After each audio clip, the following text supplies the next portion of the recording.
Hello everybody, and welcome to another Sunday afternoon chat. We just got home from church a bit ago, and it is a beautiful, gorgeous, hot May afternoon here in Oklahoma. You know, we get down, we're already used up the first half of May, and we're working on the second half of it now. I'm going to take a walk down to the pier down here and visit down there with you for a little while. Hey, if any of y'all are graduating from high school or from college, stick around to the end of this video because I want to give a special shout out to y'all and talk to you about how you can guarantee success in your life. How you can absolutely guarantee success in your life. Give you two quick pointers on that. And if you have someone in your family or a friend that is graduating from high school or college, you might want to share this with them and tell them to get ready because it's going to be something that'll really help them. You know, the graduation was different this year. I heard an ex-president giving a graduation speech. I think that's what it was last night. I thought maybe it was a political speech, but somebody told me it was a graduation speech to all the college graduates. So I thought, you know, I'm not a president, but I got something I need to tell them too. So I thought I would. It's been so many years since I've been to high school or college, as a matter of fact. But anyway, I want to visit with them about that. But anyway, it's a great Sunday afternoon. The weather's fantastic. It rained here almost 2 inches the last couple of days. I went fishing in the rain yesterday. I had a great week this past week. We have been like locked down like everybody else. It's been absolutely terrible. We have got to go to church every single Sunday. Church back inside the church building, a couple of weeks out in the parking lot. But other than that, we've had church every single Sunday. Most of the churches around the nation are in service now, and that's fantastic. Most of them are back inside, and that's even more fantastic. Some of them still in the parking lot, but they are having church, so it's absolutely a great situation. Whoever said that churches were not essential is absolutely lunatic. That's all I'm going to say. What kind of a country are we living in where liquor stores are essential and churches are not? I mean, is this America? Is this America? Or is this China or Russia or someplace? I don't know. But anyway, we've got most of the churches back open, and that's fantastic. And we had a great worship service. Chopper was on fire. He was on fire. If you want to listen to some of that sermon, go to MHB MSHB dash, I don't remember what it is. Anyway, Midway Hills Baptist Church. Just type in Midway Hills Baptist Church. They'll probably explain to you exactly how to do it. Midway Hills Baptist Church, Midway Hills Southern Baptist. I don't know. I can't even remember what that YouTube is, but it's good. We have quite a few people that's been watching that YouTube channel that are actually on our Facebook page and YouTube page, and they're really enjoying Chopper's preaching. He's doing a really good job. He sure is. But anyway, we had a great church, fantastic church, and had a little short deacons meeting and voted to open up the rest of the church. And we've been having Sunday morning. We're going to start pretty quickly. We'll start with a Wednesday night service, and then we'll go with Sunday morning and evening, and we're going to get that church open back up. And my preacher told me, he said, Jimmy, it's going to take a whole lot more than a virus to shut us down the next time. He said it's going to take a whole lot more than a virus to shut us down the next time. So we're not going to be shut down again by any stinking virus unless it's a whole lot worse than this one has been. But anyhow, that's neither said here nor there. We did get to go turkey hunting this week a couple of days. You know, we had the last couple of days of Texas turkey season. So we took off and run down to my buddy Jim, Bob, and Jackie Basham's ranch, Comanche County, and got to hunt the last couple of days of season there and finally killed a turkey. I thought I was going to blank out the whole season. We hunted 7 days total. That's right, 7 days total, and that's it. And it was just, and that was in Oklahoma and Texas, mostly Texas. We did not get to go hunt Kansas because Kansas, get this, I love Kansas. I hunt and fish in Kansas and have done more fishing shows in Kansas than all of the other television fishing show guys put together. And I have bought a Kansas, a new 2020 license in January because I knew I'd be hunting in Kansas, an out-of-state license. But now they would not sell a non-resident a turkey permit. It beats anything I've ever seen. You know, there's probably not anything you can do better social distancing than turkey hunting. And yet the reasoning behind it for the wildlife department, I guess, what I was told, what I was told was, well, they just don't want non-residents coming into their state. Now, is that crazy? Is that crazy? You know, we don't want non-residents coming into our state. And Nebraska, same situation. Two of the great states in the Midwest, Nebraska and Kansas, and they won't let you go turkey hunting. And I think in Louisiana, my buddy in Louisiana told me that they moved the turkey season up to the month of May, from April to May. And of course, it's pretty much all over as far as the rut, and so that pretty much killed their turkey season down there too. But my buddy Roland Martin, I visited with him quite a bit last night. He had a great turkey season. He hunted Virginia and Florida, and he said their governor decreed. They may have one of the greatest governors in the nation. I'm awful proud of our governor here in Oklahoma, but they may have one of the greatest governors in the nation. You know, while in New York they had 5,500 people die of the virus in nursing homes, they had 36 in the state of Florida. 36 in the state of Florida. And it's just amazing the job that he's done down there in Florida running that state. It's just absolutely incredible, you know. We might see him run for president someday, and he'll be a good one, I believe, because he's really done a job down there in Florida. But my buddy told me that their governor Ron DeSantis, I think. But anyway, he said that he declared fishing and hunting an essential thing to be doing during this coronavirus, and so he wanted people out fishing and hunting all over the state. And so Roland said every day since March 10th, he's fished or hunted. And I asked him, I said, Roland, I said, what did you do before March 10th? He said, oh, I fished and hunted. So it's been great, and he had a great turkey season down there, tremendous amount of success. Hunting with a 410 shotgun. That's right, hunting turkeys with a 410 shotgun. So he's had a great time down there. But we worked Monday and Friday in the office, 15, 18-hour days, and then we got to turkey hunt Tuesday, Wednesday, and Thursday. I did have a buddy of mine, Larry Sissel, come down here, and we fished yesterday in the rain. It rained quite a bit, took his little granddaughter Abby out, and she's just a trooper, stayed with us in the rain, got wet and everything, but had a great time. And we caught 41 fish. We kept 17 smaller crappie, about a pound apiece, and filleted them. I filleted them for Larry so he could take home and have a couple fish dinners out of the deal. Here's the exciting part, though, is my son Jamie and his wife Mandy's on the way down to the ranch right now. He left church over there on Lake Tenkiller, which is 200 miles away, and is on his way down. He should be here shortly, and him and and Mandy are going to go out and fish this evening. Chris probably too. And see if we can't catch a mess of crappie fillets for Jamie to take back home. He's been fishing Tenkiller and catching fish and eating them out of there, but when he's back over there, he's kind of like me. He's working all the time, and he doesn't really have nearly as much time to fish as if he comes down here and he just goes fishing with his dad. That's what's happened. And so we're gonna fish. We're gonna fish this afternoon, this evening, the last couple 2 or 3 hours before dark. And then we're going to get to fish tomorrow pretty much all day, and then he'll drive back home tomorrow evening. The boat dealership is closed on a Monday. Boat business has been good. The Kawasaki Buell business has been great. And so it's, there's a lot of people fishing right now during this. And I believe that the great places like Bass Pro Shop and Cabela's, I know that I saw Randy Howe in, I guess, his local Bass Pro Shop store, and he said the maximum amount of people that they would allow in the store was in there, and people were buying fishing tackle and getting ready to go fishing and buying boats. And so hopefully we're going to jump this economy back. And let me tell you, let's open this economy. Let's open this economy. Yeah, there may be some hot spots flare up, and there are going to be some more people get sick, but hey, there's people get sick every single day from lots and lots of problems. I think about it, I don't even know how many people are killed every year by abortion, intentionally killed by abortion.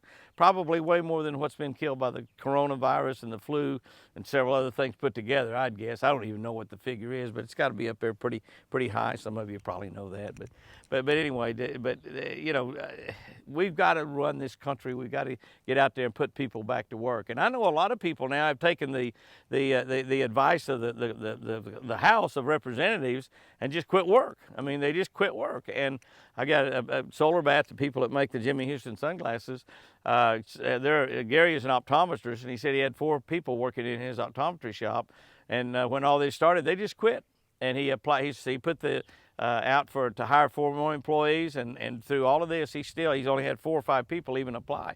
He still hadn't been able to hire the people so there's a lot of jobs out there, but there's a lot of people also that's kind of taking the deal, well, hey, if the House of Representatives don't have to work, why should I work? I'll just wait and they'll give me a government check. And they are doing that some. And a lot of those are really helped a lot. You know, the payroll protection, where it allowed you to keep employees working and pay those people that a lot of them that wasn't able to work, you're still able to give them their salary for a couple months. And of course, that couple of months is, I guess it's up now, but or it's either up or about up. But that helped. But you know, the majority of the people in America want to work, and I'm telling you, there's lots of jobs out there available.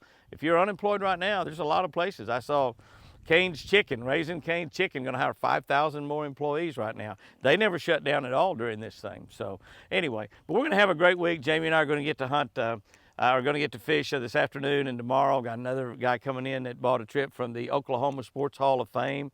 We're the only fisherman that is in the Oklahoma Sports Hall of Fame. All the rest of them are, you know, football players and basketball and baseball and wrestlers and golfers and track people and coaches but old Jimmy's in there, the only fisherman in there. And so once every 3 or 4 or 5 years, I donate a fishing trip to him, and I'm taking a couple of great Oklahomans fishing on Tuesday. So we're going to get to fish like today, tomorrow, and Tuesday. So that's great. And we've got friends of ours coming in from Louisiana. On Thursday, we're going to be stocking crawfish. We'll be doing a video on that, stocking crawfish in our 2 lakes here on the Twin Eagle Ranch. We'll be saving back about 5 sacks of crawfish. 5, not 5, 5.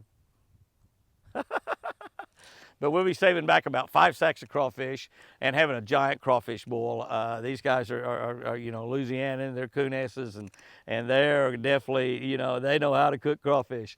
And potatoes and corn on the cob, and man, oh man, Rhonda Standiford's bringing over dessert. We're going to have a party. We're going to have about 25 or 30 of our friends over here, in addition to our buddies that come in from Louisiana, and have a big crawfish boil on Saturday night, Memorial Day weekend. Those guys, we're going to be fishing on Thursday and Friday. So we just got a wonderful week planned this week, and we're supposed to have great weather, and it should just be absolutely fantastic. I'm excited about seeing my buddies. I don't get to see them too often, and I got to visit with a lot of our friends during all this right here, but we have had several down here during the virus, and you know, I hope all of y'all are getting back out there and trusting God and just going back out and starting your lives, and let's just have a normal life, you know. And yeah, there's going to be a lot of bad things happen. Probably be things worse happen than this virus in our country and in the world. But I'm telling you, we got to live not in fear, but in faith. We got to live in faith and not fear. That's it. Do not be living in fear out there. So anyway, it's going to be a fantastic week. You know, I wanted to say something to you kids out there graduating, and I could pretty much call anybody from about 50 or 60 years old and down kids nowadays. That's crazy. You know, I always wondered about that when the old people called me a kid when I was like 40 years old. I thought, wow, why are they doing that? You know, I'm not a kid anymore, and a little offended by it occasionally, but you know, hey, I'd love for somebody to call me a kid now. They used to call me the Cookson Kid. Cooks in Oklahoma, you know, burning them up on the tournament trail. But anyway, we've got a great week, and I want to congratulate all those kids that are graduated from high school and college. And can I tell you something? I want to tell you exactly how to be successful in life. You know, there's some criteria that you can use, and it doesn't matter what you do, but y'all hold the world in your hands. Y'all are the ones that are going to be the future. As we were talking about, congressmen and senators, and somebody out there, one of y'all might be that's watching this, it might be president of the United States. You're going to be ambassadors. You're going to be doctors and dentists and lawyers. I hope not very many of you are lawyers. I just hope that doesn't happen. God saved me from being a lawyer. That's what I intended to do when I graduated from college, was to go on to law school at Oklahoma University and become a lawyer. And God saved me from that. Saved a lot of my friends from me being a lawyer too. But anyway, you're going to be. That's what you're going to be. You're going to be the ones that make the new discoveries that change the world. You're going to be the ones that develop the vaccines that save the world. You're going to be the ones. There's somebody out there's another MyPillow guy. You're going to be another MyPillow guy and let people sleep better. On and on and on. Y'all are the future. You're it. You're high school graduates, you college graduates. A lot of you high school graduates are going to do a lot of different things. You are future soldiers. You're going to be the sergeants and the majors and the generals in our army that keep America free and keep America great. And the whole sanctity of Oklahoma, of America, the whole freedom of America, the whole being of America. It's not in my hands, it's in yours. You kids that are getting out of high school and getting out of college right now, you have the most wonderful opportunity in the world. Somehow, for some reason, God placed you here in America, the greatest country ever in the history of the world, the absolute greatest country in the history of the world. We've got people out there trying to change that right now. We've got people in high places trying to make this just part of a one world order. It's not designed that way. God didn't design it that way. God split up the people very early in the development of creation when He created mankind thousands and thousands and thousands of years ago. He split them up and put them into different languages and different races and different countries. And be proud of this country right here that you're raised in. And I know that a lot of you have gone through 12 years of school in high school, and you've kind of been indoctrinated by a lot of liberal type attitudes that saying this country is not very good and this country is something that needs to be totally changed and put in some sort of one world order. Those of you who graduated from college, you really probably, if you've gone to college anywhere in America, had way more liberal teaching than you have any other type of teaching. And they've been saying some pretty lousy things about this country. And a lot of y'all have fought back about that in college. I did myself, and I went to college a long time ago. I graduated from college in 1966. And I know most of you are saying, I wasn't even born yet, 1966.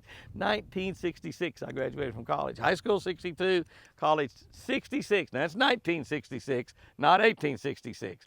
But that's a long way back. And you know, when I got out of college, I didn't go to my college graduation. I went to my high school graduation, but I did not go to my college graduation. I went fishing instead. Exactly. I went fishing instead. I thought I've accomplished what I want to accomplish in college. I got a college degree. In fact, I got 2 college degrees. Here's something else I want to talk to you kids that are graduating from high school. Those of you that are going to college, get you a degree that's meaningful in college. Get you a degree that will get you a job. You know, there are so many degrees out there that, Italian American, psychological studies or something. You get a degree in that. I mean, there's so much ridiculous degrees that I'm telling you, it's not going to get you a job. Get you a degree like speaking skills, economics, political science, business, all kinds of degrees out there that you can get in college that are degrees that will get you a job. And I'll tell you something else, about college. Grade points are important. Grade points are really important. Now, I talked about that I didn't go to my college graduation. The one thing I knew that wouldn't happen, I wasn't getting the valedictorian.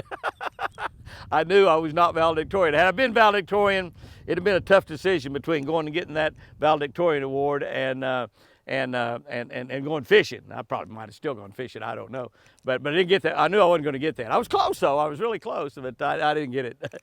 but I probably could have if I'd had sense enough as a freshman to make a little bit better grades. I did okay. Sophomore, junior, and senior year, that was pretty much perfect there. But that first year, and you kids that are getting out of high school and going into college, you probably need to dedicate more to your grades in that first year than ever, because once you get through your freshman year, you'll realize in your mind how important those grades are and how unimportant a lot of other things are. A lot of the other things that I did in college, totally unimportant. And my grades, grades wasn't bad. I mean, I didn't flunk out of anything or fail any classes, but a couple, 2 or 3 classes there that held my grade down from being way up there really high. It's still pretty high, but being way up there real high was my freshman year. So if you're going to college this year, you high school kids, make that freshman year just make sense. I'm going to make as good a grades as I possibly can. And then don't worry about the sophomore, junior, and senior year. You'll be a year older, a little bit more mature, and you'll realize how easy it is to make good grades in college, and how important it is to make good grades in college. And if you don't go to college, there's just lots and lots of great things you can do in this country. We have a country that is absolutely incredible. We have a country where the chance of you starting in a company and building your way up to the top is just amazing. I talk about my buddy over at O'Reilly Auto Parts that started almost 40 years ago working in a store, and now he's the COO and the co-president of the company. And there's lots and lots of companies like O'Reilly's that have done that. Bass Pro Shop, some of the people at Bass Pro Shop that are way up there, high in the upper echelon, started working back there. Ranger Boat Company, several of the companies that I work with personally. And I know there's thousands of other companies where the exact same thing started happening. And you know, you kids out there that are high school or college kids that are entrepreneurs, you have the best opportunity because you're willing to take chances. You don't care if you get a paycheck this coming Friday. You'd rather maybe have a chance to miss a paycheck or two to have a chance to really do well if you develop something or you start something or you start a great company. I heard this morning the guy in Amazon might be the first trillionaire in the history of the world. That's $1,000 billion. I think. I'm not sure exactly what a trillion is, but I think it's $1,000 billion. I think what it is. It's $1,000 million to get to be a billion. He's got a chance to be a trillionaire. A trillionaire. You're trillionaire. No one's ever come that. Some of you kids out there that are graduated from high school and college, you have the same opportunity that he's got. The guy that started Amazon. Can't remember his name, but he you know, it's just you live in the greatest country in the world. And here's what I want you to do. I want you to make sure that you keep uppermost in your mind, you high school and college graduates, that you keep America, America. Keep America, America. America is great.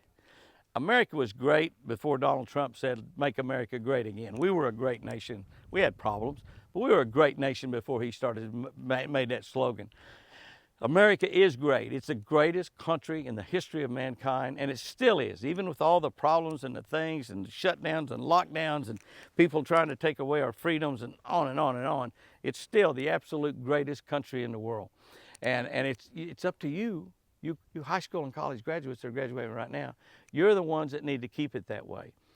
Keep America, America. And you know me, it's kind of difficult. I do have a degree in political science, and it's difficult for me to and I've got a degree in economics, so you put those two together, it's just dangerous. It's difficult for me to stay away from economics and to stay away from politics, but I know that I really need to do that because it doesn't really matter to me what party anybody belongs to. I don't really care. And I think one of the greatest things that would happen is if we would take the D and the R away from politicians' names. If we had a politician up there and his name was, Bill Smith, and we didn't know if he's a Democrat or a Republican, we'd have to study a little bit and learn a little about Bill Smith before we know whether we want to vote for him or not. So, but what you need to do in your elections is you need to look at those individuals and find out the kind of individuals that have the same philosophies, the same principles, the same ethics that you do. Politicians have different ethics. One politician as opposed to the others have totally different ethical values, totally different moral values. Some of them are totally dishonest. Both sides of the parties. It doesn't make any difference. But you need to find that those people line up with you. You need to find out, I think if you love the outdoors like I do, you need to find out if those people love the outdoors. I'd almost vote for a politician if he liked to hunt and fish. For one thing, I know what his moral and ethical values were. If he liked to hunt and fish, I'd know that right off the bat. And he could be, wouldn't care what party he's at. I wouldn't care. And I vote for people in both parties. But, but pay attention out there, you high school kids and your college kids, to who you vote for. Make sure they line up with what you believe, and make sure they want to keep America, America. And some of y'all have been taught in high school and college that we need to have a one world order, that we're all one big happy family. We're not. We have a lot of people out there that want to destroy this country. We've had a lot of people that's given their precious blood and their lives, their sons, their daughters, their moms, their dads, brothers, sisters, to keep this country America. We need to keep America, America. Okay, I want to end this thing real quick here, and I want to tell you two things that can guarantee your success. Absolutely guarantee your success. One, put God first in your life. Put God first in your life. Not money, not friends, not your wife, not your mom and daddy, not your job, not anything. All of those are vitally important. Put God first in your life. And here's the second thing. Honor God in everything that you do. Honor God when you go to work. Honor God when you take care of your wife and family. Honor God when you're going to school. Honor God when you're carrying out the trash, when you're mowing the lawn. Honor God in everything you do. And I'm going to tell you, God will not let you fail. He just will not let you fail. It's such an important thing. Now, you can be successful without God. You certainly can. But you can only be successful without God for a period of time. Because without Him, everyone without Him is going to be totally unsuccessful. That's why they call it lost. That's why they call it lost. So, if you will do those two things right there, I'll guarantee you success in life. I don't know what you're going to end up doing. You probably don't know what you're going to end up doing. I've got a buddy of mine, Firewolf Jeffries, growed up with my son, the same age. His son just graduated from high school, was a valedictorian, voted most likely to succeed. A wonderful, great young man. I've known him since he was born, And he's been here at the ranch a lot, hunting and fishing. Just a wonderful young man. Accepted into Tulsa University Law School, Cameron Jeffries, accepted in, not law school, but medical school, accepted into Tulsa University. He's going to go to TU and go on and become a doctor. And you know, so he knows what he wants to do. We've got a doctor in our family. I know what it takes to be a doctor. It takes an incredible amount of time and effort and dedication and hard work to become a doctor. Plus, you have to be smart. But if you're valedictorian, you're smart. He's got that part whipped. But there's a lot of other things besides being smart for Cameron Jeffries before he becomes a doctor. So, but if you'll do those two things, kids, whether you're going on to college or whether you're after you graduate from high school, you're going to do something else. You put God first in your life, and you honor God in everything that you do. You cannot fail. You're guaranteed success. You'll have some ups and downs, you'll have some failures, but your life will be a success. And that's exactly what you want to make out of your life, is a success. A lot of you graduating from high school right now don't even care about all that right now, but I'm telling you, it works, and it works great. Guys and girls, go out there and have you a great week this week. The fish are biting. They're hitting topwater. They're hitting topwater baits really good right now. They're hitting the wake baits, like the little Cajun wake bait, the Lucky Strike, waking on top of the water. They're starting to hit plastic worms, Texas rigged a lot. They're starting to do a lot of things. You can catch fish in a lot of different ways. I know some of you friends of mine on YouTube that are up there in Wisconsin and Michigan and Minnesota and those places talking about snow on the ground, Colorado, snow on the ground.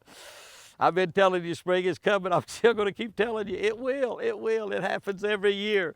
And I've also told many of you, get in your truck and drive south. It is beautiful down here in the south. I'm going to go fishing this afternoon. My son Jamie should be getting here pretty quick. We'll get this thing up, uploaded on YouTube. By the way, if you're not on our Catch of the Day YouTube channel, where we have a daily devotion we put up every morning at 5 o'clock Central Time, go over there and subscribe to that Catch of the Day channel. It has the potential to change your life, because it's God's Word. God's Word. We've got a scripture, a devotional, and a great fishing tip for every single day. And that's on Catch of the Day. Thank you for sharing. We've got this channel now up to 50,000 people. We need to double it and get it up there to 100, and then we'll take a run at Pootie Pie and some of my other friends. We're going to be fishing here in a couple weeks with Richard Jean, the fishing machine. So if you're not on Richard Jean's YouTube channel, check him out. He's a hoot. I visited with him on the telephone, visited with his wife on the telephone. Wonderful people, godly people, live in Geraldine, Alabama. That's near Gunnersville Lake. So we'll be fishing with Richard Jean, the fishing machine, here, I think week after next when we fish with them. So guys and girls, go out there and have you a great week today. And remember, I love you.